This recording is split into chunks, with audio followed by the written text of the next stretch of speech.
Boas-vindas ao Paradigma Cast, o melhor podcast de cripto do Brasil. Aqui você vai ver desde o Fernando Urrich discutindo geopolítica e guerras tarifárias, até o Renato 38 dizendo por que o Bitcoin é a resposta para todos os problemas da humanidade. Aqui a gente discute desde legislação até degeneração financeira, é claro, dentro das blockchains.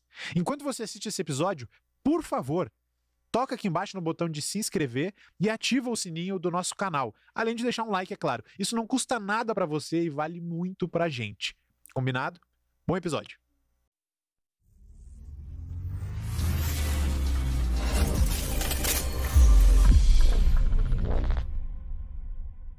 O convidado de hoje do Paradigma Cast é Head de Desenvolvimento de Negócios para a América Latina de um dos projetos mais quentes do ciclo atual das criptomoedas, a Virtuals, plataforma de agentes de inteligência artificial.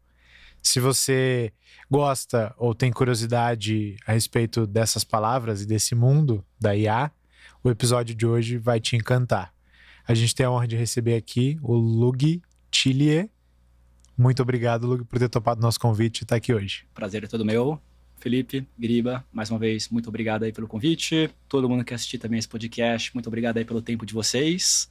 Perguntinha, eu falei olhando pra cá, pra lá, pra lá, pra lá? Você pode falar olhando pra gente mesmo. Você vai ter uma câmera fechada que é aquela ali, ó. Normalmente a gente brifa antes, mas tudo bem fazer o briefing ao vivo pro pessoal ver como é que é também. Boa. Aquela ali é fechada em você, mas a abertona tá pegando também. Você pode olhar pra gente então. normal. É isso, boa. Aqui do meu lado eu tenho meu co-host Giriba. Tudo bom com você hoje, Giriba? Ótimo, feliz demais. Hoje eu vou poder falar um assunto que eu gosto e eu acho que eu gastei até mais horas do que eu deveria estudando, mas vai ser muito divertido pra mim. Tu gosta das moedinhas de IA, eu né? adoro perder dinheiro. Já passou bastante tempo nessas trincheiras, né? Sim, sim. Sobre a Virtuals especificamente, tu tem alguma relação de afeto ou de ódio, algum caso de trade em particular ou não? Sim, sim. Eu acho que ano passado, quando essa narrativa de moedas misturadas com IA começaram a pingar, foi uma das primeiras plataformas que eu pessoalmente conheci. A narrativa na época era que era um pump fund de IA, era uma launchpad de moedas de IA, e aí a gente até escreveu um artigo bem no comecinho na Bondigma, que é a newsletter que a gente escreve lá. E aí eu vi como algo interessante, mas o mercado naquela época não precificou dessa maneira e passou um pouco, e depois que começou a ter o boom na plataforma. E aí se transformou nessa narrativa de lançar moedas mescladas com a narrativa de IA. E aí sim eu comecei a me envolver um pouco mais nos agentes que tinham lá, como funcionava, e até meio que a V2 que ela saiu agora em 2025. Quando que você começou a ouvir falar da Virtuals e se interessar e se aproximar do projeto? Cara, primeira vez que eu tive um contato com a Virtuals, eu acho que foi em abril, ou talvez junho de 2025. Eu lembro que foi ali pelo primeiro semestre, se não me engano. Só que eu acho que eu estava tão focado no trabalho na época que eu acabei não engajando tanto, né, com o projeto nem com a narrativa. Só que teve um grande ponto de inflexão, né, do mercado, que foi o que me fez começar a olhar muito forte para isso. Inclusive foi o último artigo que eu escrevi também para a Cointelegraph Global. Eu escrevi para eles como redator de opinião. Fechei meu ciclo lá com esse artigo de AI, que foi quando surgiu aquele token GOAT, né, que ficou famoso pra cacete aqui em AI. E eu acho que ele, de certa forma, trouxe luz a essa categoria de criptotokens ou meme coins ou moedas de agents, né? Ele é posterior a Virtuals, mas mais uma vez, né, foi ele que fez bombar tudo. E a história, né, desse agency é muito legal, né? Era um agente autônomo que ele se comunicava por conta própria no Twitter, postava umas barbaridades ali que eram engraçadas, mas também algumas coisas super interessantes. E ele pegou a atenção do Mark Anderson, da A16Z, né, que numa conversa ali com esse agent falou assim, cara, gostei muito do que você tá fazendo e tudo mais, que tal eu te dar um grant, né, um incentivo aqui? Ele falou, cara, maravilha, toma aqui minha carteira de Bitcoin. E o Mark Anderson foi lá e botou $50 mil na carteira de Bitcoin do GOAT. Isso aí viralizou, né, por si só. Mais uma vez, o Mark Anderson fazendo um investimento em uma AI autônoma via Bitcoin ali no Twitter. E aí, né, por enquanto ele não tinha moeda, né, na época. E aí, pelo que eu lembro, acho que alguém convenceu ele a criar alguma moeda, ou criaram uma moeda que ele meio que incorporou, falou assim, Gold agora é a minha moeda, né, oficial. E essa parada daí começou a subir. Inicialmente eu entrei por especulação, né? Eu entrei em 20 milhões, bateu 1 bilhão ali na época. Mas o feeling que eu tive, né, que foi minha conclusão ali pro texto da Cointelegraph foi essa. Cara, a gente acho que acabou de ver meio que o nascimento, a concretização de uma categoria, né, ou de uma narrativa maior. Gold é uma meme coin, né, isso aqui em algum momento vai se dissipar, só que você tem projetos XYZ que vão, né, estão construindo algo bem estruturado e que provavelmente vão propagar. E um desses era, né, a Virtuals, e foi a partir daí que eu comecei a olhar com mais carinho, né, não só para essa categoria, como para o projeto como um todo também. E a Virtuals tem a ideia e o propósito de ser um lugar onde as pessoas criam seus próprios agentes, tipo esse agente aí da Gold. Exato. A Virtuals, então, a gente pode dividir ela em 2 momentos, né? O primeiro momento, o primeiro intuito pelo qual a Virtuals ela veio ao mercado foi para popular a blockchain com AI agents, né? Porque a visão macro da Virtuals é que no futuro você vai ter AI agents, que a gente pode entrar depois no detalhe o que são, né? Fazendo grande parte das funções que a gente faz hoje em dia. E esses agents, eles vão, interagir com seres humanos e 2, interagir com outros agents, né? Então você vai ter 2 agentes autônomos contratando um outro, juntando ali suas especialidades para entregarem algo maior e tudo mais. Para você atingir essa visão, né, de um agent engajando com outro agent, você precisa ter agents de qualidade antes, né? Então a fase 1 que a gente enxerga na Virtuals foi essa de popular a blockchain com agents de qualidade. E aí aqui, cara, assim, sendo bem honesto, colocando, eu acho que nenhuma barreira ou limitação, né? Eu acho que é muito aquela tese de quanto mais rígido você é, mais você freia a inovação, né? Que foi muito que a gente sempre teve de permissions na blockchain, cara. Todo mundo faz o que quiser, testa o que quiser, não tem regra, não tem amarra, deixa a galera criar o que quiser aqui na Virtuals. A partir disso, algumas teses começaram a se validar, né? A primeira tese que se validou na Virtuals foi ali a do AIXBT, que era também nessa pegada do Gold, né? De ser ali um influenciador digital totalmente autônomo, 24/7, que se comunica por meio de LLMs e uma base de conhecimento que ele tem. E agora que a gente tem, né, esses agentes agora já lançados, vamos para o próximo passo, né? Que é criar aqui um framework ou uma camada. Se eu estiver usando termos muito complexos, me falem, tá? Que eu vou simplificando aqui.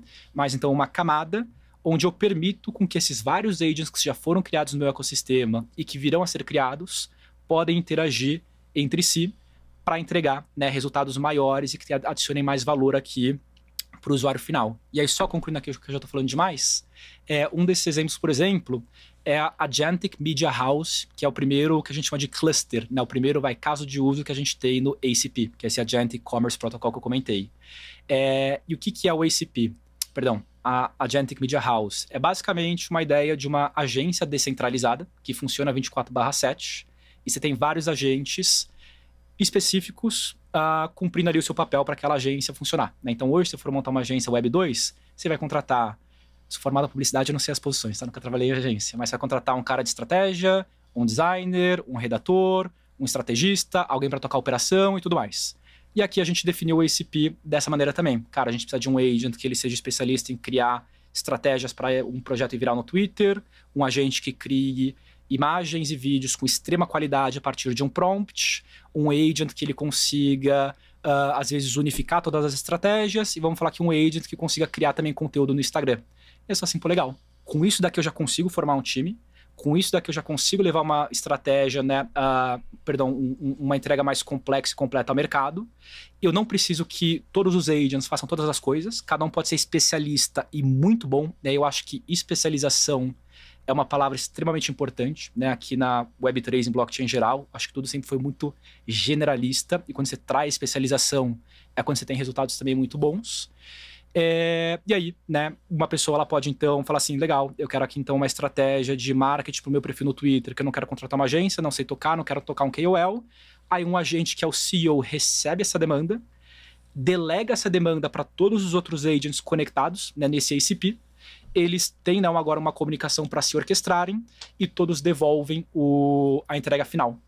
Só depois, e aqui já me estendendo um pouco, mas já vou fechar o raciocínio, só depois que essa entrega ela for avaliada, o dinheiro flui para os agentes, então tudo funciona aqui na blockchain, né? O contrato ele fica preso em um contrato inteligente, o dinheiro fica preso em um contrato inteligente, consignado, a demanda foi, né, direcionada para os agentes trabalharam, devolveram essa demanda, avaliaram que a demanda foi bem entregue e cumpriu, né, o papel dela, o dinheiro, então, ele é distribuído, né, ali do pré-contrato que foi alinhado 30% para esse, 30% para esse, né, e os outros 40% para esse daqui. Então, só concluindo, né, a visão da Virtuals é essa. Primeiro, popular a blockchain com AI Agents e depois criar essa camada para que eles engajem entre si para entregarem produtos, né, e serviços mais completos.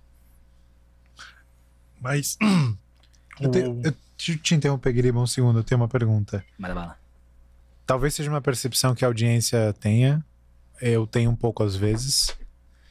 Vou perguntar na franqueza e você me responde na franqueza também. Claro. Eu tenho a impressão, às vezes, de que boa parte dos casos de uso revolvem em torno de bots de rede social. Sim, sim. Hoje ainda é bastante assim, ou não? Bastante, e eu volto naquela questão do AI XBT. Como o AI XBT, e mais uma vez, né, para quem não conhece, pesquisa depois ele no Twitter, é fenomenal, né, a forma como ele interage, publica e tudo mais. É um bot que fala de cripto, né, de uma forma mais nativa e conectada com os preços atuais. Só que ele fala de uma maneira extremamente humanizada, né, então tem um post que eu adoro, assim, né, que tinha um cara que tava comentando pra cacete nos posts dele, e ele falou assim, cara, você de novo aqui, para de me encher o saco, né? Então, assim, é um agente que ele não é um bot que ele tá ali comentando de forma quadrada. Isso e aquilo. Ele tem contexto, ele tem memória, ele engaja com as pessoas, ele sabe, né, justamente trazer ironia, trazer crítica, identificar a ironia, que era mais difícil, né? Então, esse é muito potente, isso que fez ele ficar tão grande.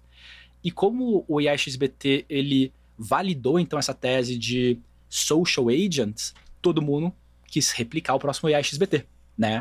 Então, até um desafio que a gente tem hoje internamente na Virtuals é essa, cara, a gente tem que trazer, né, e estimular mais projetos relacionados ao PMF aqui de cripto, que no fim do dia é ganhar dinheiro, né, seja de uma forma extremamente degenerada, ou seja via DeFi ali, de uma forma um pouco, como eu posso dizer, conservadora, né, então, sei lá, explorando pools, explorando operações de lend, né, e tudo mais, e trazer algo que faça sentido, seja bem sucedido, para que, mais uma vez, né, inspire a nova onda de creators a criarem também agents que funcionam nesse segmento maior, né? Então você comentou de social, que você pode fazer várias coisas. Agora a gente estaria falando de DeFi. Tem ali também um foco muito, né, grande na parte de consumer Web 2, né? Então agents de atendimento e tudo mais. Então sim, tá? Concluindo aqui, a gente também tem essa mesma compreensão, né, que você. A gente entende que o mercado também tem que, por si só, inovar, que nem foi o caso do AI XBT, né? Eles falam que o AI XBT foi o melhor projeto da história da Virtuals, porque ele não pediu grants, não pediu suporte, só chegou, desenvolveu e validou uma categoria, né? Então a gente espera também dos outros creators, a partir do ecossistema que a gente está criando, que eles validem também. Senão, né, a gente traz aqui, de certa forma, incentivos, procurando projetos, né, e tudo mais, incentivando aqui na Virtuals para validar essas outras categorias, e você não ficar com esse sentimento de, pô, só temos agents de redes sociais, e agora né, e passar a ter agents de várias outras categorias que validem ali, né, teses que a gente quer serem validadas. E aí você, como desenvolvedor de negócios, busca também gente que esteja querendo fazer agentes diferentes e novos. Exatamente. Então, teve algum muito bizarro que já te apareceu, ou muito diferente do normal, assim, ou ainda não? Cara, infelizmente, isso não consigo trazer, porque eu tô 4 dias oficialmente na Virtual só.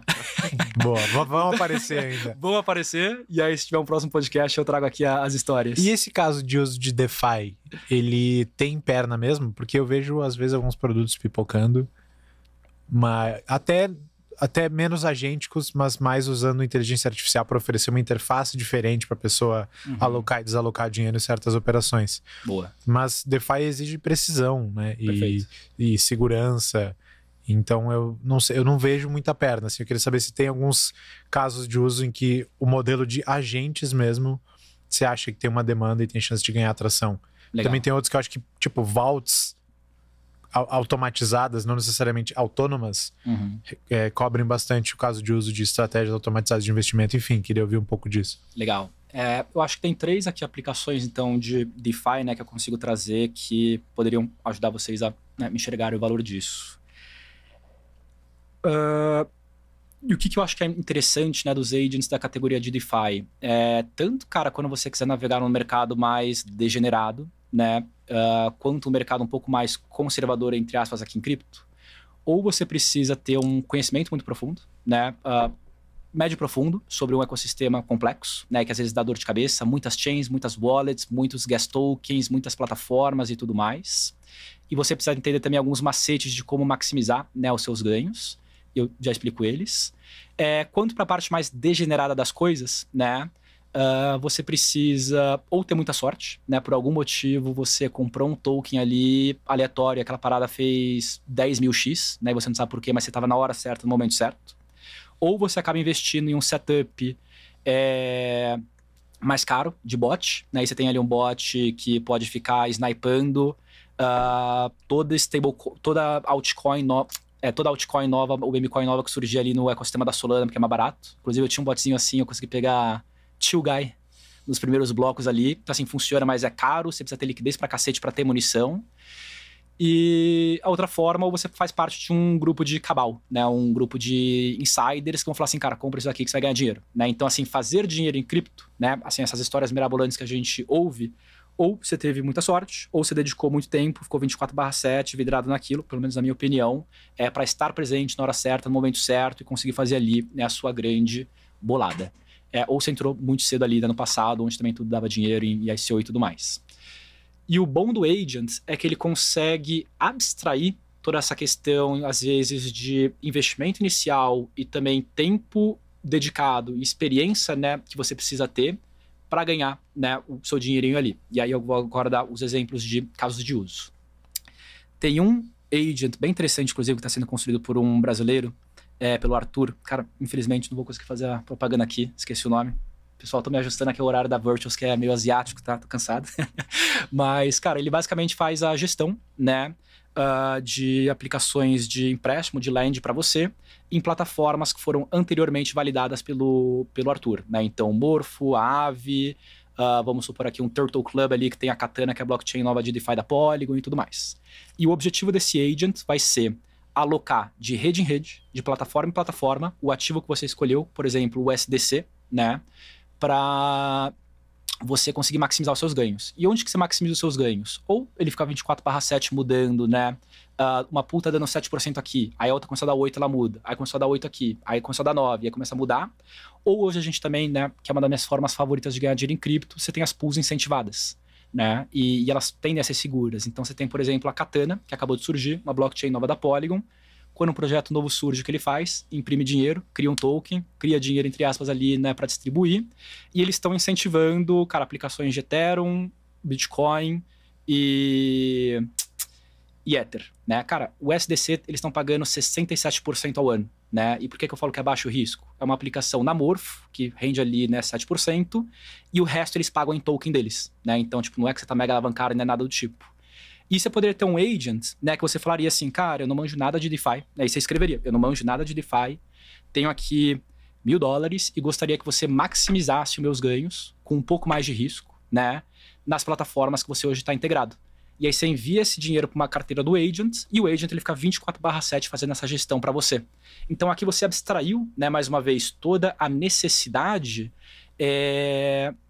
de ter um conhecimento prévio disso, de ficar ali colado, né, efetivamente na tela do computador fazendo esses investimentos. Você passou ali, né, um comando por texto em algo completamente pronto e o agent ele ativamente vai, né, trabalhar para que você tenha os maiores ganhos possíveis naquele tipo de aplicação. E aí um outro tipo, né, eu vou ser bem mais breve nesse aqui para não me estender, seria talvez mais voltado aqui para a questão de cabal, né, ou do 100 vezes ou zero.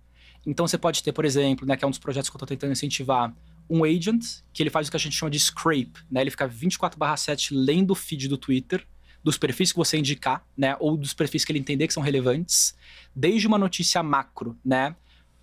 Powell foi removido do Fed, né? Isso vai fazer o mercado explodir.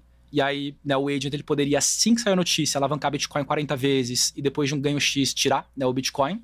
Ou ele poderia estar monitorando também vários perfis, né, que geralmente estilam tokens, contratos. No momento que esse agent, né, ele justamente vê que um perfil relevante, o OneSim, por exemplo, falou sobre uma moeda nova, ele procura ali, né, numa plataforma que ele está integrado, compra aquele token, né, e maximiza em cima disso. E aí, só fechando aqui, onde que a tecnologia agentic entra, por exemplo, né, nesses casos e se difere de um bot? 2, né, principais pontos. O bot ele só vai fazer o que foi predefinido, né? Então ele é muito quadrado nesse sentido, né? Faça isso e aquilo, aquilo, aquilo. O agent ele tem uma capacidade de se auto-aprimorar para te entregar resultados maiores. Então, se o foco do seu agent vai ser buscar a melhor forma, por exemplo, de buscar os 100 vezes ou 0, né?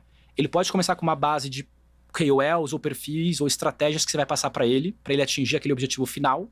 Só que a ideia é que se ele realmente for um agent, né, agentic, ele evolui a sua própria estratégia a partir da experiência que ele mesmo tem e outros conhecimentos que ele ganha, com bases de dados que ele vai, né, captando ou sendo integrado, para maximizar, né, as chances de sucesso nesse target que você deu para ele. Um bot não faria isso, né? Um bot ele não tem essa capacidade de evoluir, né, e tudo mais. Se você falar 100 vezes o 0, ele vai no 0, que é mais rápido e mais fácil. Exatamente. E o agent também tem uma questão também muito de contexto, né? Então, tava falando hoje com um projeto que está construindo, né, tentando construir, na verdade, esse agent, né, que faz o script do Twitter e alocações em cima disso. E ele falou, e era um cara que ele era expert em bot, ele falou assim, cara, uma parada que assim muda, né, a minha vida aqui, mais uma vez, o agent ele consegue entender contexto, ele consegue conectar, ele consegue, entre aspas, raciocinar diferente de um bot. Então, se sai, por exemplo, a notícia de que o Powell, ele vai sair ali do Fed, né, o que sempre acontece em cripto? Criam ali uma moeda aleatória na Solana, Powell, né, e por algum motivo isso daí vai de 0 a 2 milhões, né, sempre acontece uma paradinha assim. Ele consegue entender um contexto, né, do Powell, que é relevante para cripto. Ele consegue entender que isso provavelmente vai criar uma meme coin que vai hypar por umas horinhas, mas vai bater a casa do 1 milhão. Ele consegue entrar numa plataforma que ele já está conectado e ver todas as moedinhas Powell, né, que foram compradas. E ele consegue, tipo, mais uma vez, se ele for bem feito, né, entender qual das 1000 Powells que foram criadas na Solana, Powells, daria mais dinheiro, né? E aí, como eu comentei... Se ele conseguir me dar essa resposta, esse bot aí vale $1 trilhão, velho. Não, quem criar um bot desse não vai querer vender pra ninguém, né? Exatamente. Esse que é pelo que eu nunca rodei nenhum bot, mas eu lembro que muita gente que rodava bot tinha até um preciosismo com rodar bots, porque tinha essa questão de não querer ensinar para não criar competidores, né? Sim. Então tem essa competição. Eu tenho então uma dúvida muito sobre a economia da Virtuos, porque eu me interessei muito pela Virtuos por essa questão dela ser uma launchpad de moedas de AI, e agora, em 2025, a gente também teve uma nova season, né, de novos lançamentos. Uhum. Só que antigamente era mais um pump fund, era uma launchpad normal de moedas. Agora a economia ficou um pouco mais rebuscada, com dimensões piramidais, do ponto de vista de precisar sempre da entrada de novas pessoas, de ter que travar capital por um período de 2 anos, coisa que eu acho divertido e gosto, mas eu fico me questionando sobre a sustentabilidade, até pela questão do ACP, como tu falou, que eu acho que como ideia e conceito eu acho foda, mas como atração de atenção eu não sei tanto quanto. Qual que é a sua opinião sobre, tanto na Virtual, sobre essa questão de economicamente para o futuro do protocolo, e também se o ACP talvez vai ser suficiente para trazer ou reter a atenção do pessoal que tá lá? Pô, legal. Quer explicar brevemente como que é o modelo econômico da Virtuos? Com certeza, posso explicar. Brevemente, só para o pessoal entender. Sim, então, gente, só para vocês entenderem, a Virtuos é essa plataforma de lançar moedas, e antes era só um token. Plataforma de lançar agentes, só que todo agente tem uma moeda também. Tokenizados. Exatamente, então todo agente tem a sua respectiva moeda, e a plataforma servia para tokenizar esses agentes. E em 2024, os lançamentos eram feitos assim. Em 2025, a atração na plataforma caiu muito, porque o mercado em si, a especulação caiu também.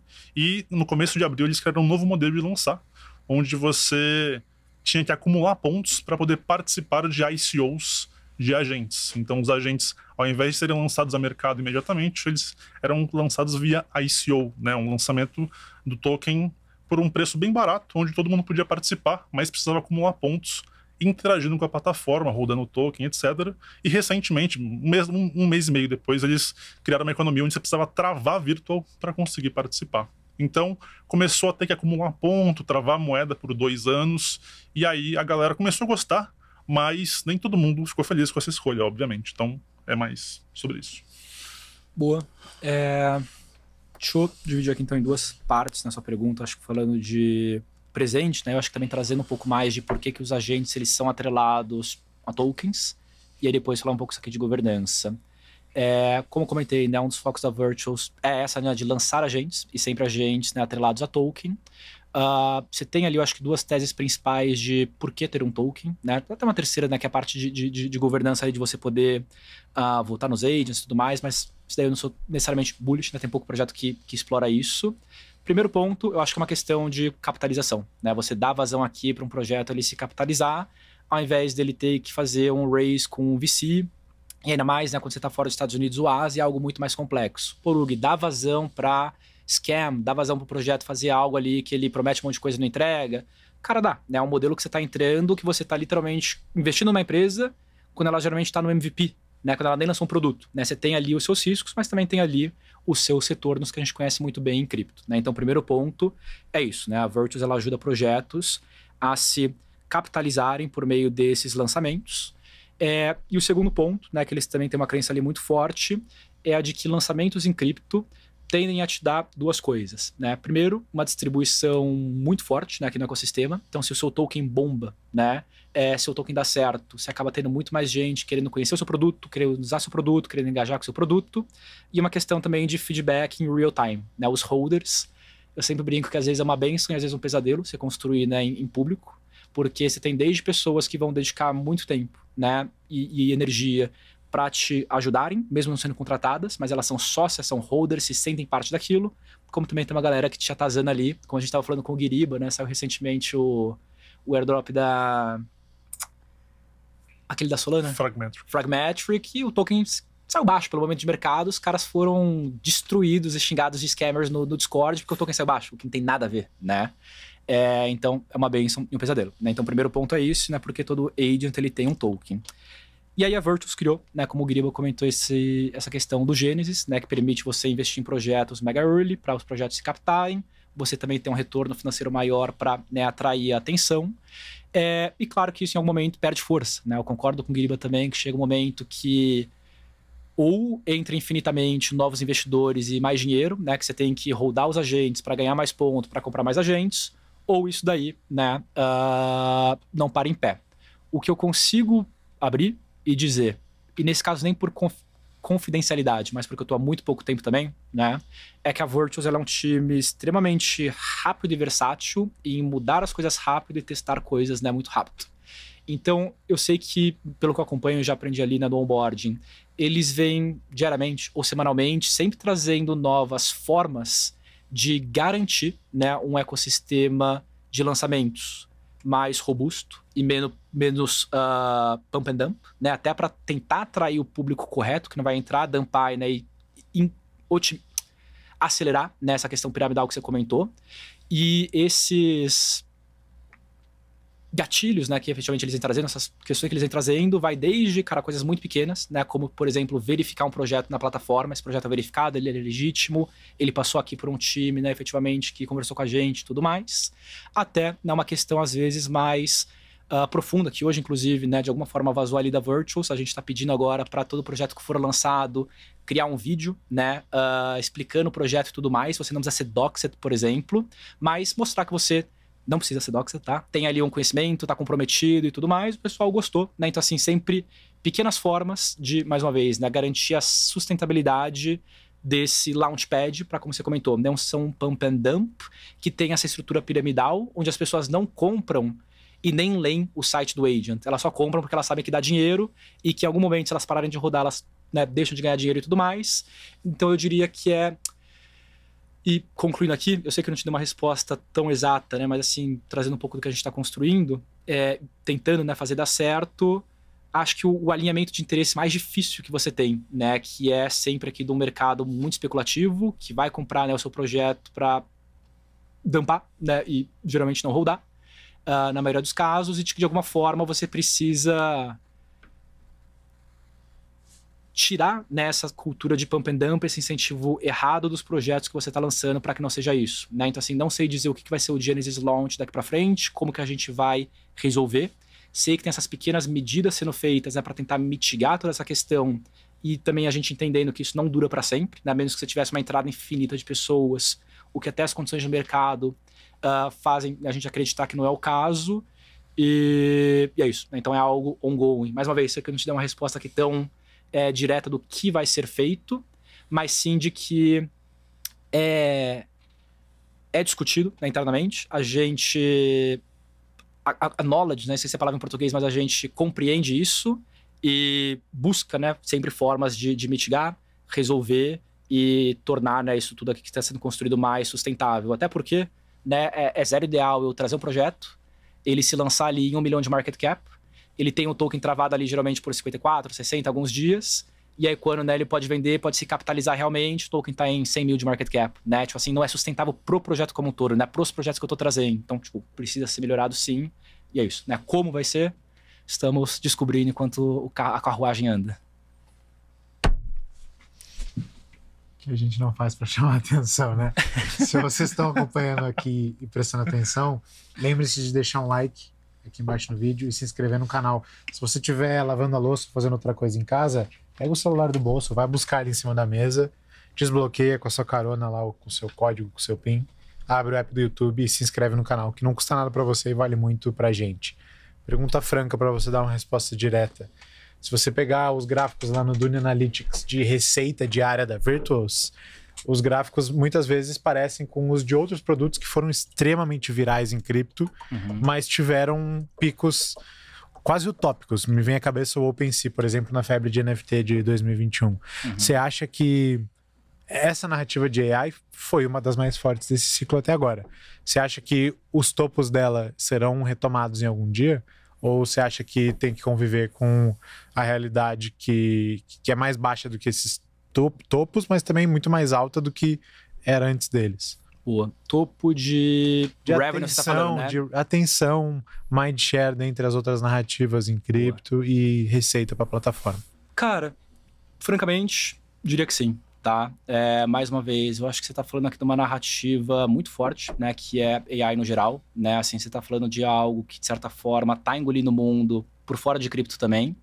E se o projeto ele conseguir cumprir o seu papel, né, de resolver essa questão de governança que o Guiriba, né, ele comentou, né, e dessa forma não sustentável do lançamento de agents, e ele conseguir também fazer com que o ACP seja um distribuidor forte, porque hoje, né, uma das grandes dores que você tem em qualquer empresa, mas muitas empresas cripto, é você ter um projeto muito bom, produto muito bom, que não tem distribuição, né? Se eu consigo criar como se fosse um marketplace aqui, né, visualiza como um iFood, né? Então realmente o principal hub do mercado, onde a atenção tá lá e a demanda tá lá, naturalmente, organicamente, os projetos querem estar lá também para justamente receberem nessa questão aqui do volume, né, da distribuição que eu consigo trazer.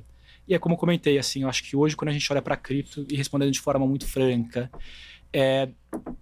diria que hoje não tem ninguém mais bem posicionado que a gente, tá, nesse sentido, e assim, eu falo isso de forma muito tranquilo e na questão walk the talk, sabe? Assim, eu tô dedicando meu ativo meus 2 ativos mais importantes, que são meu tempo, né? E aqui meio que o meu nome, né? Justamente aqui o que eu represento aqui pro mercado, né? Minha integridade. Então, para eu ter escolhido fazer isso, né? Como pessoa, né? E, mais uma vez, entendendo meus princípios, é isso, que eu tenho convicção de que eu escolhi, né? O cavalo vencedor, de uma narrativa extremamente, né? Pertinente e gigantesca. E a questão agora da gente trabalhar, né, para isso acontecer. Estamos no lugar certo, estamos com o projeto certo, cabe a nós, né, aumentar tudo isso que a gente está fazendo, né, a nível de exponencialidade, e também garantir que a gente permaneça aqui, né, como líder nesse sentido. E agora que a gente já falou bastante de Virtuals, quem é você fora do trabalho? O que você faz para... Boa, cara, quem que é o Lug fora do trabalho? Cara, eu diria que hoje eu sou um cara, inclusive, esse foi o primeiro podcast e dentro da categoria assim, de spaces, palestras e tudo mais que eu aceitei, eu acho que nos últimos 9 meses, né? Então, assim, eu diria que hoje eu sou um cara até que desligado, assim, da parte de cripto no sentido mais degenerado das coisas, né? Um cara desligado até de querer ser alguém dentro de cripto, né? Tô mais focado aqui em fazer a minha, me reconectar com meus amigos, família, que eu perdi um pouco o contato quando eu fui morar no Rio de Janeiro ali por conta da Lumix. Gosto, né, de estudar bastante, investir meu tempo em... Cara, eu sei que parece às vezes brega falar, né? Mas estudar questões de filosofia, né? Então eu estudo muito estoicismo, venho ouvindo muito Clóvis de Barros, né, e tudo mais. Eu acho que tem toda essa questão, né, que bem-estar é uma escolha. E considerando que eu escolhi estar em 2 lugares extremamente agressivos, né, de dedicação, de tempo, de estresse, de incerteza, que é cripto e startup, né? E já tive vários e vários burnouts. Eu gosto de entender o meu modus operandi, como é que eu funciono, como é que eu reajo, como é que eu posso estar bem, né? E, mais uma vez, estudar, ter essa sensibilidade sobre essas questões ao redor, acho que me ajudam muito nesse sentido, né? A ter uma vida mais plena e presente. Então, se você me perguntasse isso, né? Há um ano atrás eu diria que eu era um completo degenerado, que tava ali nas trincheiras de Ordinals. Era mesmo? Era. Tava comprando Ordinals. Tava comprando Ordinals, Runes, cara, criei literalmente o primeiro marketplace da história de Ordinals, pré-Magic Eden e tudo ali. Como chamava? Ordi.market. Não foi a gente que lançou, a gente vendeu, eu e 2 amigos, pro Bitcoin Punks, porque a gente falou assim, cara, construímos. Na época que era tradeado ainda com... Planilha? Qual que era o nome daquela... Você tá falando na planilha ou... Não, era o wrap de Ethereum. Ah, sim, naquelas caixinhas que você botava, embrulhava. Fazia um wrap do Ordinal em Ethereum e vendia essa parada no OpenSea, sem filtro. Então, se eu embrulhasse também uma figurinha igual a sua, teriam 2 ali, ninguém saberia qual que é verdadeira, que mais uma vez não tem filtro nem nada do tipo. A gente criou, vendeu pro Bitcoin Punks, que eles eram mais famosos, conseguiriam lançar com melhor ali tração que a gente. Cara, também escrevia pra Cointelegraph, tinha, né, justamente essa ambição de querer ser, né, um nome grande aqui em cripto. E aí, como eu comentei, né, tive algumas jornadas pessoais que me voltaram agora para algo mais low profile, conectado com família e amigos, um círculo menor, e ativamente focado nessa questão de gerar bem-estar para mim e gerar bem-estar, né, ao meu redor. Não sei se foi uma resposta muito filosófica. Não, foi uma resposta boa. Eu acho que até dentro do mundo das startups mesmo tem se falado muito em wellness, em bem-estar. Exato. Como um segmento que está crescendo, esse negócio do bem-estar intencional, as pessoas investindo mais tempo. Tem um cara antigo pra caramba em cripto que, tergiversando aqui, abriu uma rede nos Estados Unidos de estúdios de respiração, acho que é o nome mais adequado. Não sei se você viu. Você já viu esse? Nunca vi. Ele tem práticas de respiração, aí também tem sauna. De breathwork. Breathwork, exatamente. Minha namorada gosta dessas paradas aí, muito. Então, você vê que tá em alta, né? E é interessante a respiração, né? Eu tô lendo um livro que eu até recomendo que chama Pense como um Monge. E ele fala assim, quando ele chegou ali no ashram, né? Que é tipo, sei lá, o lugar que eles ficam para estudar, para meditar, para viver efetivamente como monge, quando eles abdicam ali das coisas. Ele viu uma criança dando uma aula para outras crianças, né? E essa criança falou para ele assim, pô, essa é a primeira aula dessas outras criancinhas de 5 anos que elas estão tendo, e a matéria foi respiração, né? E aí ele falou assim, por que respiração? Ele falou, cara, respiração é a única coisa que te acompanha quando você nasce até a sua morte, né? E é a única coisa que tá com você em todos os momentos da sua vida. Você tá ansioso, você tá excitado, você tá estressado, é sempre a sua respiração que tá meio que te acompanhando frente a essas sensações. Então, se você consegue controlar, né, efetivamente sua respiração, você tem mais controle, entre aspas, sobre essas diversas situações externas, né, da sua vida. Então, é um bom estudo, essa questão de breathwork, É legal. Esse caso desse cara que vem de cripto, a tese do negócio dele passa muito por aquela coisa de as gerações mais novas estarem cada vez bebendo menos. Acho que até se drogando menos, dá pra falar isso de forma mais geral. Uhum. E os espaços sociais estão mudando. Então tu vê onde que os casais estão se conhecendo. Hoje em dia é muito mais na internet ou em lugares que não são mais a universidade, o bar, os lugares que eram populares algumas décadas atrás. E aí tem gente que está tentando oferecer um espaço, uma terceira via de espaços não entorpecidos para as pessoas se encontrarem, socializarem. Uhum. Nessa mesma tendência você tem os clubes de corrida, né? Uhum. Gente que está fazendo esporte ao ar livre cada vez mais em grupo e por aí vai. Então é uma categoria interessante a se prestar atenção. Você quer contar um pouco de alguma dessas experiências que você teve ou deixa para outro momento? Boa. Posso contar. Quanto tempo que a gente tem aqui? Vou ser breve, mas só para ver até onde que eu vou. Não, pode. Manda ver, Luiz. Boa. Acho que é um papo interessante, né? Como eu comentei, cara, minha vida inteira, tenho 28 anos, minha vida inteira trabalhando em startup, desde 2017 em cripto. A gente tá num podcast aqui semi-dediado. Sua vida inteira até agora, né? Até agora, até agora. E acho que como muitos aqui, né, que entraram cedo em cripto ou tinham ali, né, uma visão, né, ou tem de, mais uma vez, buscar a liberdade financeira em cripto. Ou seja, nunca alavanquei, mas já tive 100% do meu patrimônio, né, em cripto e moedas aí extremamente sujas, né, do underground de cripto. E chegou Qual foi a mais suja? Cara, mais suja. Você teve uma percentual relevante. Boa. Cara, teve uma... Antes da Lumix, inclusive, acho que foi 2021, 2022. eu tava trampando, né, no Isaac, que era startup que eu trabalhava antes de educação, e aí um amigo me mandou uma mensagem, cara, achei aqui uma pool, uma moedinha que chama Wipe My Ass, tá? O nome também é sujo, e ela tá rendendo, cara, 629 mil% ou 6.920.000% ao ano. Cara, eu fui jantar, coloquei $500, fui jantar e tô com $500 de novo. Falei, quê? Aí eu peguei, eu acho que tinha $5.000 na Solana, dei all-in ali os $5.000. Aí ele me que isso? Relaxa aí, porra, confia. E aí, cara, eu ganhava literalmente $1 a cada 3 segundos. E aí, tipo, ficava me dando ali de recompensa da pool. Era uma pool com farm na época, não lembro o que era. E eu fiquei acordado até 5 da manhã, porque eu não queria ficar com o dinheiro em Wipe My Ass, que eu sabia que aquela parada ia explodir uma hora. Então, a cada 10 minutos, eu dava claim, Wipe My Ass e dumpava por USDC. E aí, claro que eu não fiquei ganhando $1 a cada 3 segundos a noite inteira, né? A pool, ela foi diluindo minha recompensa também. Mas, cara, a nível de nome de degeneração, acho que foi o meu trade mais sujo da história. Mas continua, você tava contando. E aí, cara, eu... Né, muito tempo, assim, dedicado com startups e ficar 100% em cripto e...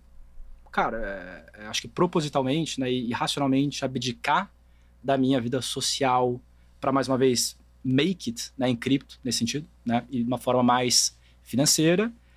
Porra, passava de segunda a domingo na frente do computador, né, deixava de encontrar pessoas, às vezes ir para rolês não tão relevantes, né, e tudo mais, para ficar ali. Tinha insônia pra cacete, né, ia dormir com o Twitter na mão, acordava com o Twitter na mão, 24/7 dando scroll down, encontrando a nova narrativa, pensando o que eu precisaria comprar, né, para ganhar dinheiro. E chegou um momento assim que, pô, já tinha, sei lá, mais do que suficiente para mudar, né, de padrão de vida, e sempre queria mais e mais e mais e mais e mais. É aquela corrida dos ratos, né, até onde você vai, né, para que você precisa de tudo isso. E eu acho que nesse mix de um foco muito grande em trabalho e um foco muito grande em ficar 24/7 no Twitter e tradando, e uma dopamina extremamente agressiva e zero saudável, né, pro seu corpo, eu tive um burnout, né, no fim do ano passado, e eu meio que perdi, né, minha identidade, né? Eu falei assim, caralho, moleque, eu não sei mais o que eu sou, né? Qual que é a minha identidade? Qual que é a minha essência? Por que eu tô fazendo isso? Né? Eu não conseguia responder nenhuma das perguntas difíceis de por que eu tô fazendo isso? Por que eu deixei de fazer aquilo? Por que eu só fiz até aqui? Não consegui, né? Então a minha conclusão foi que eu tava... Como é que é aquela vida... Deixa a vida me levar, a vida leva eu, né? Indo no fluxo, né? Literalmente correndo em linha reta sem saber efetivamente o que eu tava fazendo. Aí eu pedi umas férias, né? Ali na Lumix. Por algum motivo eu queria ir pra algum lugar frio, né? Eu falei, cara, preciso do frio, né? Pra esse momento. E quero estar sozinho, né? Então eu passei 5 dias na Europa. 10 desses dias eu passei no norte de Tromsø, né? Que é uma ilha que o pessoal vai ver pra ver a aurora boreal. Então assim, mais ao norte ainda de Tromsø. Aluguei um carro ali sozinho, dirigi na neve pela primeira vez. Peguei 1 hora de balsa até minha ilhazinha. Tromsø não tem luz do dia no inverno, né? Literalmente eu tinha meia hora de clarão, nem vi o sol. Então eu ficava ali, né? Relógio biológico completamente perturbado. E quando eu tava em Tromsø, né? Perdão, nessa ilha, né? Ao redor de Tromsø, que eu comecei, né? Todo dia eu sentava ali na mesa e, mais uma vez, né? Ativamente me perguntava, cara, por que eu fiz isso? Por que eu ainda tô aqui? Por que eu ainda tô fazendo isso? Por que eu tô buscando isso? Né? E tentava me responder essas perguntas. Não consegui, né, efetivamente em Tromsø, assim, nessa ilha, né, em Tromsø, me responder. Logo depois passei o Natal ali também sozinho e tudo mais.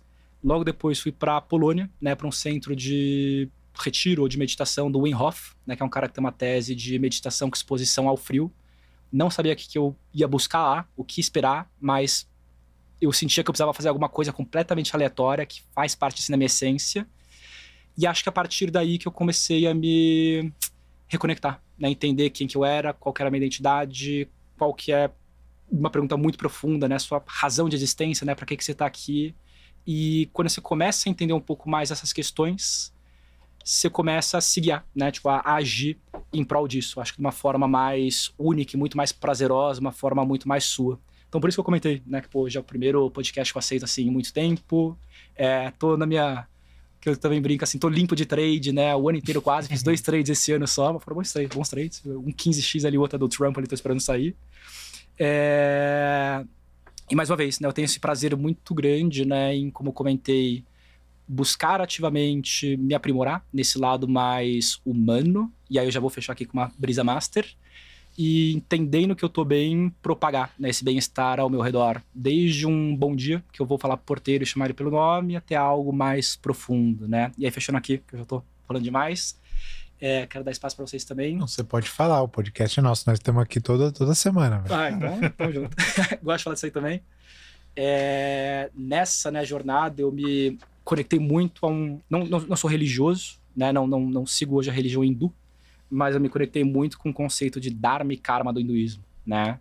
E o Dharma, ele fala que todo mundo tem um talento único, né? Ou talentos únicos que você consegue fazer algo melhor do que todo mundo, né? E que, de alguma forma, esse seu talento único, ele preenche uma necessidade coletiva. Então, o seu dever é, primeiro, entender o que você faz melhor do que todo mundo, né? O que você nasceu para fazer nesse sentido. E depois dar all-in nisso, né, e nunca parar, né, porque, tipo, o mundo precisa. Isso eu poderia considerar o Dharma de vocês, né, mais uma vez, né, explicar, simplificar, trazer a galera aqui para cripto como um todo, seja para buscar, né, em alguns momentos, aí eu não sei qual que é o foco core da paradigma, né, por que ela existe, mas é educar frente ao Bitcoin e o resto para chamar atenção, é ajudar a galera a ascender, né, de vida aí por meio de altos, mas eu entendo que vocês têm aqui muito bem contradizer esse Dharma, né, a missão de vida de vocês é trabalhar em prol disso. E aí, através, né, do Dharma, você tem o karma positivo e negativo, né? Quando você está cumprindo o seu Dharma, né, agindo de forma ética, moral e fazendo o que você fez para fazer, a vida, ela te presenteia, né? E é quando você tem aquela sensação, caraca, tá tudo dando certo, né? Tipo, isso aqui completamente aleatório deu certo, né? Caiu na minha frente, pô, vida muito boa, né? Você consegue perceber isso.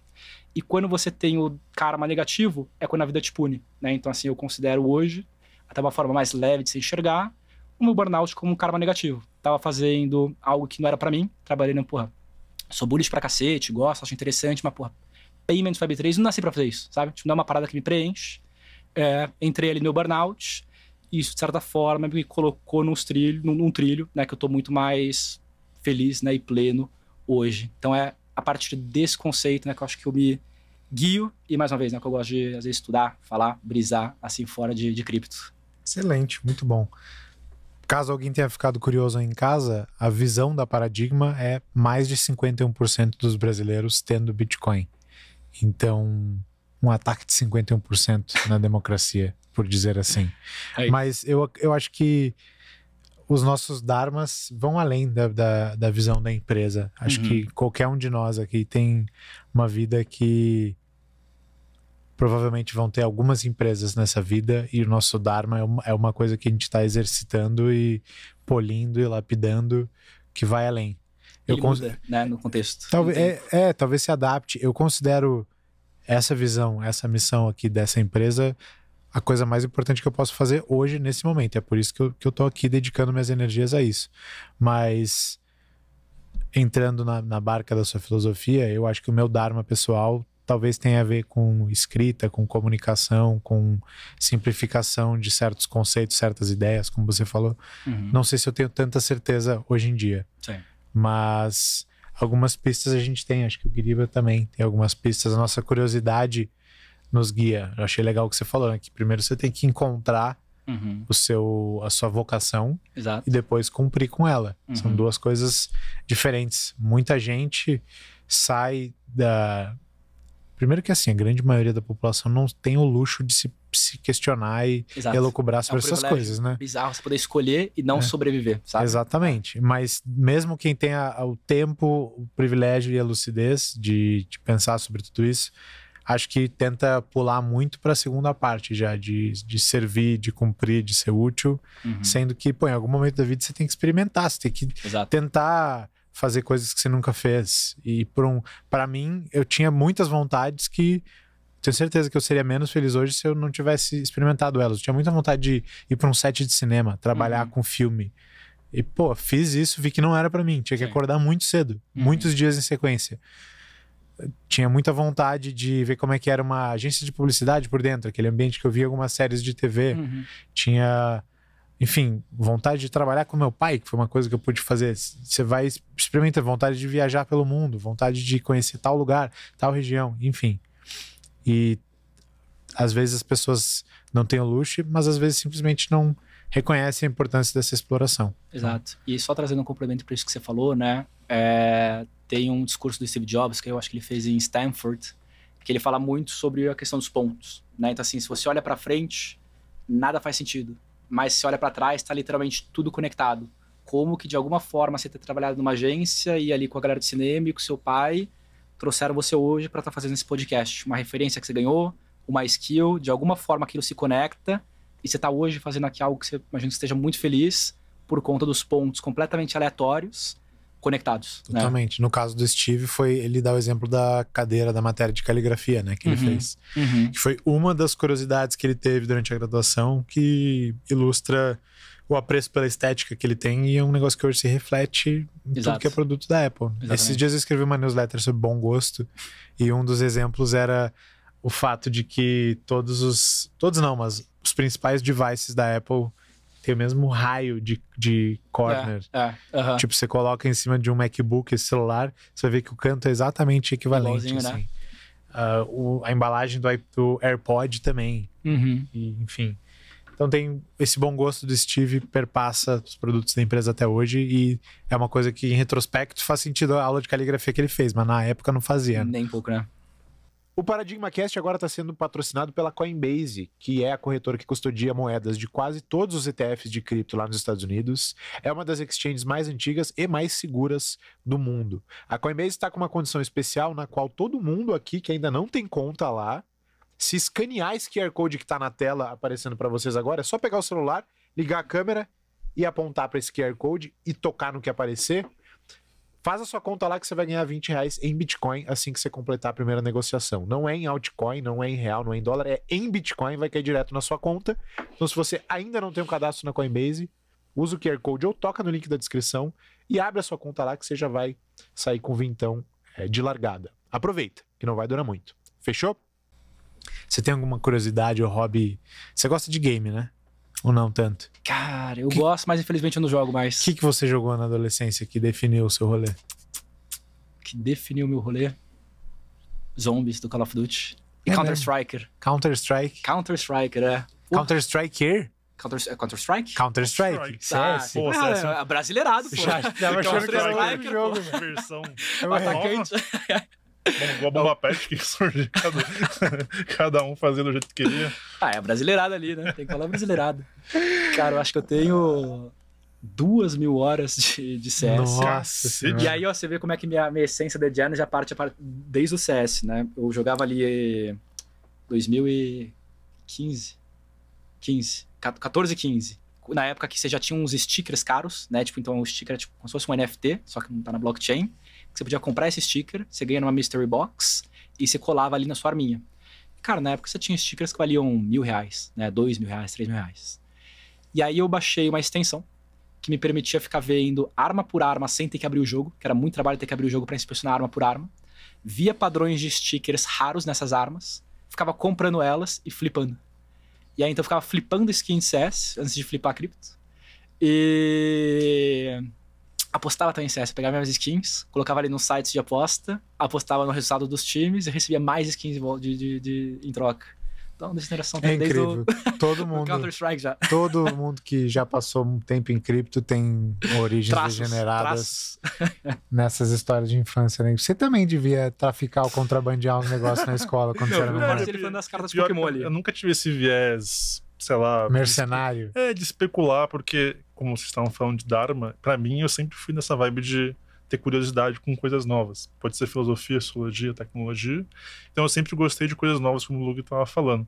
Mas eu nunca tive esse ar de explorar formas de especular ou ganhar grana fácil, assim, ou ganhar rapidamente. Eu comecei a ter quando eu entrei em cripto, porque aí eu comecei a entender, dá pra misturar tecnologia com finanças aqui, então dá pra fazer alguma coisinha. Mas antes, na minha época que eu gostava de jogar, eu jogava pelo prazer de jogar, assim. Eu nunca gostei de jogo online, sempre gostei de jogo single player, onde eu passava horas no Skyrim, por exemplo. Horas andando na Terra só por conta de Deus. Jogou entendeu? muito Skyrim? Joguei, tem horas e horas. Cyberpunk também, hoje é mais atual. Sério? Eu tenho, acho que 137 horas no Cyberpunk. E é muito bom Cyberpunk. É muito bom, porque tem uma história boa, você não tem que falar com ninguém. Mas era bugadão, não era? Era bugadão, 2020. Nossa, tadinha. CD Projekt ferrou tudo. Mas e hoje? Será que tá hoje bom? É muito bom. Eu tenho vontade de jogar esse jogo. É muito bom e tem a DLC, que é muito boa também, que eu já zerei também. O que é DLC? DLC é um complemento, tem tipo uma expansão. Aumenta o mapa? Aumenta o mapa, aumenta a história. É oficial? É oficial, deles mesmo. E é muito bom, assim. Eles estão pra colocar alguns mecanismos online, assim, mas eu espero que não dê certo, porque o legal é o single player, porque a história por si só é muito completa. É muito mais da hora que o GTA San Andreas? Ah, que GTA San Andreas é outra coisa, né, velho? É nostálgico a parada. Mas tipo, quantidade de coisa pra fazer. Mas é mais legal que GTA V, por exemplo, que eu também já zerei. Uhum. Então, é bem mais legal porque te dá muita opção de missão secundária. É quase que um RPG. Eu diria assim, personalização do próprio corpo, carro, porra toda. Tem veículos muito diferentes? Cara, tá. Acho que nisso poderia melhorar. Carro e moto. Mas eu acho que o mais legal, pra quem gosta desse tema de sci-fi, é a personalização do corpo. Né? Então, você instalar um braço diferente, da hora. Um olho, um cabelo, pular 3 vezes pra cima, umas porra assim. Da hora. Então, acho que pra quem gosta desse tema é bem legal. Inclusive, tem até o filme Netflix, que é um anime. A série. Isso mesmo. Que é do Cyberpunk? Que é uma animação baseada no jogo, que é muito boa, e eu não gosto de anime, mas é muito boa, e tem vários elementos do filme no jogo, easter eggs pra você achar. Assim. Que legal, ou seja, fizeram um negócio transmídia mesmo. Exato, é bem feito. Que loucura, começou pelo jogo, né? Eu lembro, o jogo demorou anos pra fazer. Sim, saiu em 2020, e foi bem ruim na época. Você sabe que eu vou querer saber mais de Skyrim, e tô te interrompendo, você vai falar, mas eu só queria dar uma pontuada numa coisa. Eu acho que a questão da locomoção nos jogos é uma coisa que me deixa marcas fortes na memória. Enquanto eu te perguntei dos veículos, eu lembrei que alguns dos jogos mais marcantes que eu joguei, eu tenho essa sensação latejante do meio de locomoção. Spider-Man no GameCube, tinha um que o botãozinho era aqui atrás, e você parecia que você tava, velho, navegando no meio dos prédios, voando. Aquela neblina embaixo, Nossa, puta, uma sensação, assim. E outro que eu lembro era um de Play 2 também, Jak 3, um jogo antigaço, que tinha um overboard maravilhoso de andar de skate flutuando, assim. Mas desculpa, o que você ia falar? Imagina. Não, só um mini ponto aqui que você vai gostar, que você é publicitário também, né? Uma das paradas que reviveu o Cyberpunk foi essa série, né? E toda aquela tese de marketing pelo entretenimento. Então o jogo foi lançado, cheio de bug, um lixo. A PlayStation, foi a primeira vez na história que a PlayStation se recusou a dar reembolso, né, pra galera, porque todo mundo pediu assim, basicamente. Putz. Criaram a série, sucesso pra cacete. Voltaram a todo jogar mundo o jogo. Jogar. Foi literalmente o revival do jogo. E saiu agora a Season 2, né? O teaser. Saiu a Season 2? O teaser da Season 2. Eu não vi nada. Ou seja, a série salvou o jogo, basicamente. Literalmente Caralho, salvou. que loucura, né? Velho. E o Skyrim é muito bom, o Bruno ama o Skyrim. Cara, é muito bom, velho. Eu acho que, assim, ele é bem mais antigo, né? Que, sei lá, é bem mais antigo do que a gente tem hoje. E a complexidade que tem no jogo, tipo, de trocar ideia com os personagens. Os NPCs são bons, assim. A possibilidade de explorar mundo é muito boa. A possibilidade de você construir as coisas é muito boa, sabe? Eu acho que um paralelo seria, assim, que para quem gosta vai me matar, mas tipo Minecraft, que essa capacidade de tu criar coisas, porque Minecraft tem um gráfico... Mas cria coisas mesmo? Cria no Skyrim? Não cria de criar uma ferramenta, mas as interações que tu tem no jogo, assim, entendeu? Então, é isso que eu achei mais legal na época. É viagem entre planetas ou não? Não. É uma coisa mais medieval. Medieval. E vou trazer a bomba aqui, hein? Skyrim hoje, primeira vez que eu troquei noite pelo dia jogando Skyrim. Tipo assim, meu pai ia bater no meu quarto ali, entrou na porta, tu acordou agora? Eu fiquei assim, ele, você não dormiu, não. Ia jogando Skyrim. E hoje, né, a grande limitação que você tem com um NPC, né, um personagem que não é playable, né, você não consegue usar, ele só tá lá pra interagir com você, voltando pra conversa de AI, tão limitado quanto um bot, né? Ele só faz o que ele foi programado e ele não sai do script. A partir do momento que você começa a colocar AI nos NPCs, eles começam a ter muito mais livre-arbítrio, né, pra estar naquele mundo, né? Então eles conseguem fazer, tipo, coisas muito mais complexas. Livre-arbítrio foi pesado. Um pouco mais. E aí, eu vou te dar um exemplo aqui. O meu jogo nunca vai ser, né, igual ao seu. Porque eu vou entrar no vilarejo, vou tacar fogo em todo mundo, e às vezes você vai entrar no vilarejo e não vai fazer nada. E, mais uma vez, o personagem ele fica com memória. Ele pode criar rancor de você, né? Ele pode justamente tentar te caçar no jogo. Ele pode criar uma facção ali dentro que mude, às vezes, a história. E aí ficaria muito mais complexo, que você mudaria no enredo do jogo. Mas uma das grandes teses, inclusive a NVIDIA, né, já mencionou isso em alguns reports, é essa, né, de personagens não playable em jogos, que agora tem AI, e tem, né, uma complexidade muito maior para variar a história de cada um. E aí até um exemplo interessante, acho que o Giba manja desse jogo, que é o Dark Souls, que é um dos mais difíceis, né? Ele é conhecido por ser difícil pra cacete, né? Você morre toda hora, e são vários chefões atrás de chefões. Imagina que você pode ganhar o Dark Souls na lábia. Tu chega pro chefão, começa a negociar ali com ele, de alguma forma convence ele a não te matar, mas passar o desafio. Factível, você saiu do enredo, né? E aí porque eu falo de livre-arbítrio, né? Porque justamente ele decidiu permitir que você faça algo que não estava pré-programado, e aí é toda uma nova história dentro dos jogos de videogame.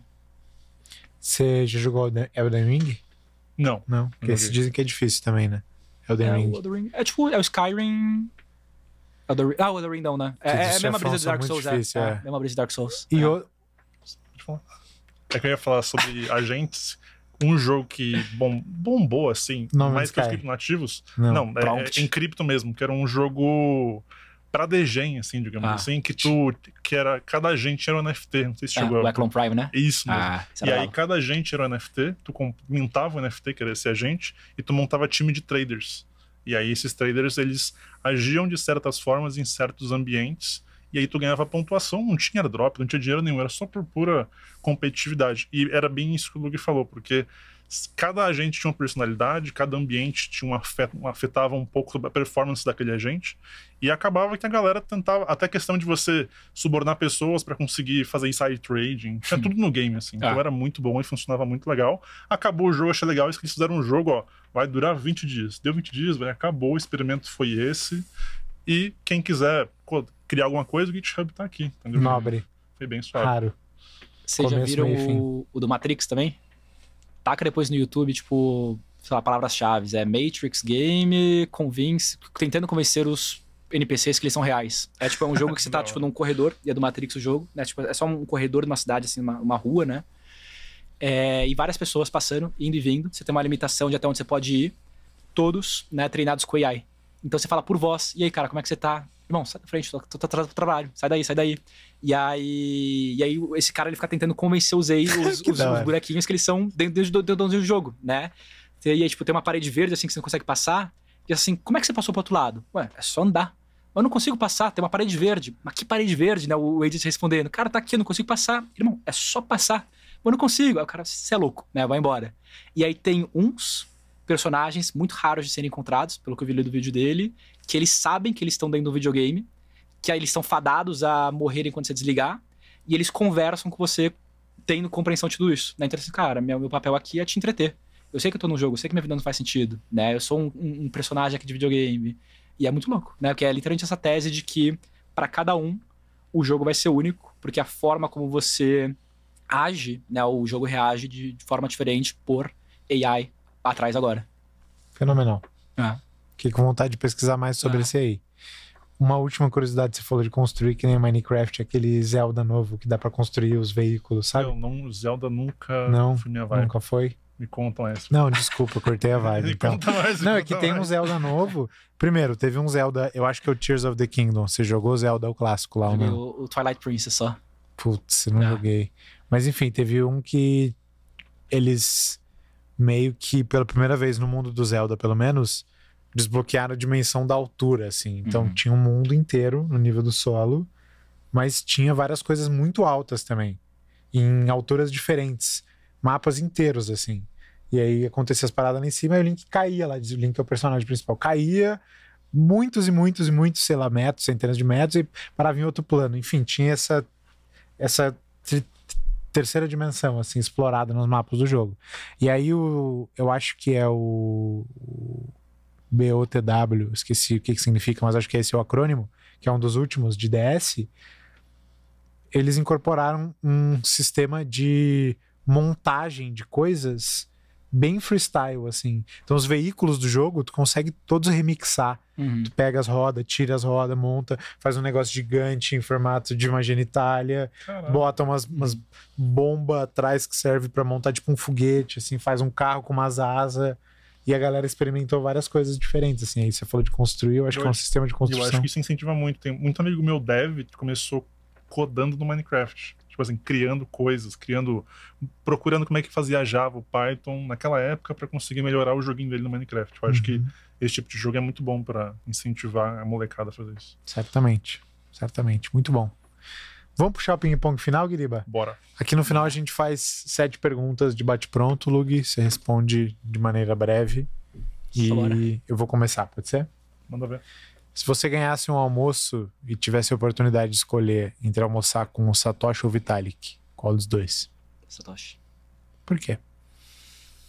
Entender o que tá por trás, entender como que ele consegue, né, hoje em dia, abolir ego e tudo, e o dinheiro que ele tem na mega wallet dele, por mais que ele esteja vivo, ele deve ter outras wallets, mas entender a percepção dele, se era isso que ele acreditava, né, que o Bitcoin deveria ser, né, e esse caminho, e hoje em dia da gente celebrando BlackRock, institucionais e regulação ao redor, e algumas pivotadinhas ali que ele teve, e mais uma vez, né, tá feliz, tá realizado, não era isso, tá puto. Então acho que uma pergunta que a gente nunca vai ter resposta, mas seria maneira assim do ou dos criadores, né?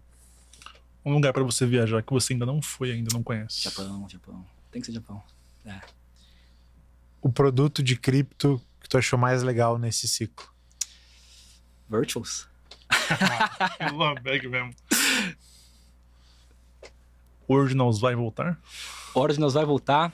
Cara, eu tenho uma visão de longo prazo muito forte para Ordinals que deriva da minha convicção em Bitcoin. Assim, para mim, claro que precisa se validar ainda, né, várias questões, mas não existe próximo do Bitcoin, não existe nada próximo do Bitcoin. Se alguma coisa tiver que dar certo em cripto, é o Bitcoin. E se ele de fato se torna o ouro digital, e você estiver falando de arte inscrita no ouro digital, para mim é uma narrativa muito apelativa para o mainstream, que o pessoal entende e que pode ter ali um apelo muito forte no futuro, né? Então, mais uma vez, é uma arte, algo criado dentro do que hoje é considerado o ouro digital, né? E se a gente considera hoje uma aliança de ouro algo valioso, porque o ouro tem ali a sua questão de reserva de valor, escassez e tudo mais, e o Bitcoin de fato tiver isso de uma forma mainstream no futuro, para mim não tem por que o Ordinals não ter valor, né? Quinta pergunta. Computação quântica traz 2 vetores de perigo para o Bitcoin. Um deles é a mineração, o outro são endereços antigos que por exporem as suas chaves públicas lá no passado, podem ter suas chaves privadas descobertas por computadores quânticos. Entre esses endereços, os mais polêmicos são os do Satoshi Nakamoto, porque quaisquer outros, se a pessoa ainda está viva, ela consegue migrar os Bitcoins, o Satoshi não dá para migrar. Sim. Se tivesse nas tuas mãos a escolha entre A, deixar os Bitcoins do Satoshi parados e algum computador quântico roubar, ou B, congelar os Bitcoins do Satoshi, ou canonizar eles, ou preservar eles, o que você escolheria, A ou B? Curiosamente, eu vi um corte seu no Instagram esses dias que você falava, né, sobre isso, ou nessa linha, refleti sobre.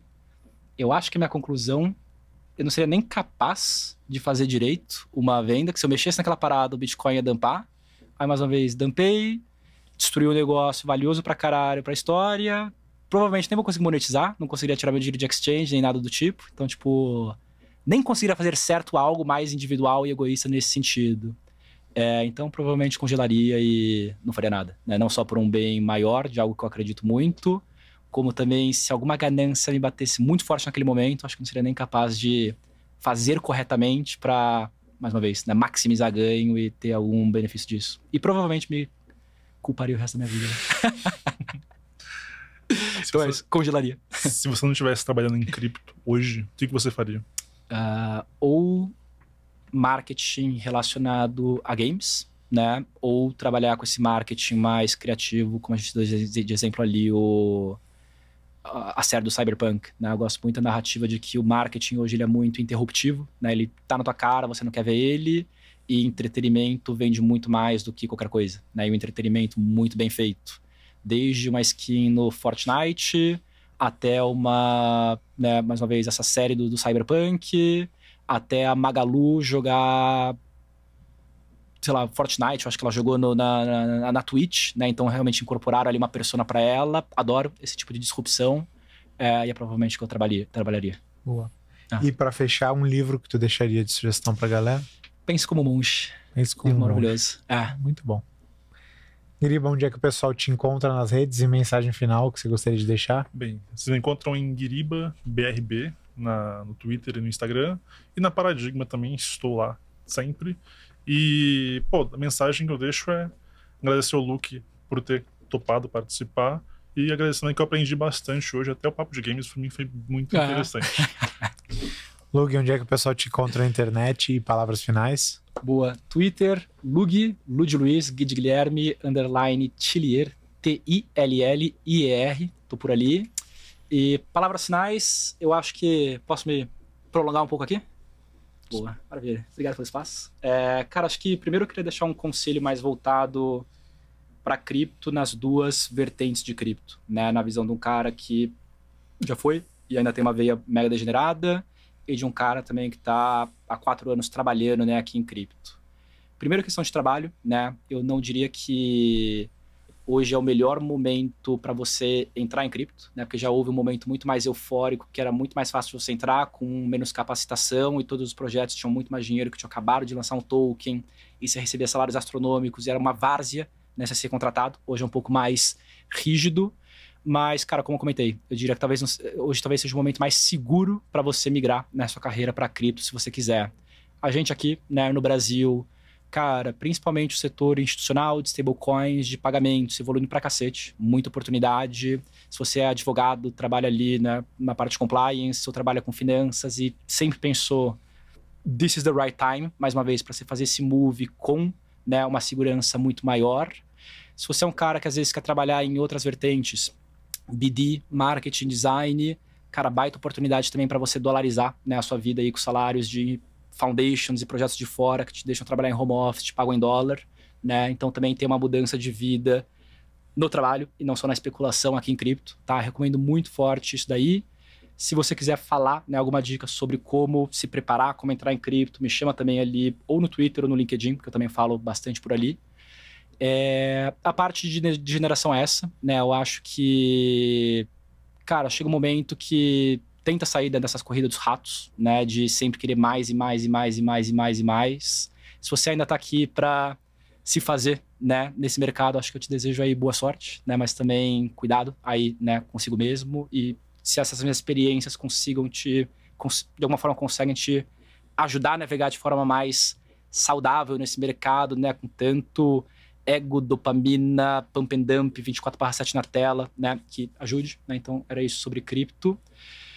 E o último ponto, né? Eu acho que assim, numa parte mais filosófica, eu acho que se você quiser também trazer alguma dessas questões que a gente discutiu hoje, né, para sua vida, o principal exercício é se perguntar os porquês, né? Cara, pode ser um exercício semanal, um exercício mensal, diário, se você quiser.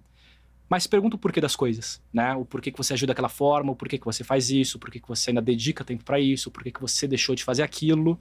E vê se você consegue se responder de forma realmente honesta, né? Eu acho que é realmente a melhor forma, caso você precise ou queira, né, de se reconectar consigo mesmo e, se você precisar, né, alinhar a sua vida aí para um outro caminho, para um outro flow.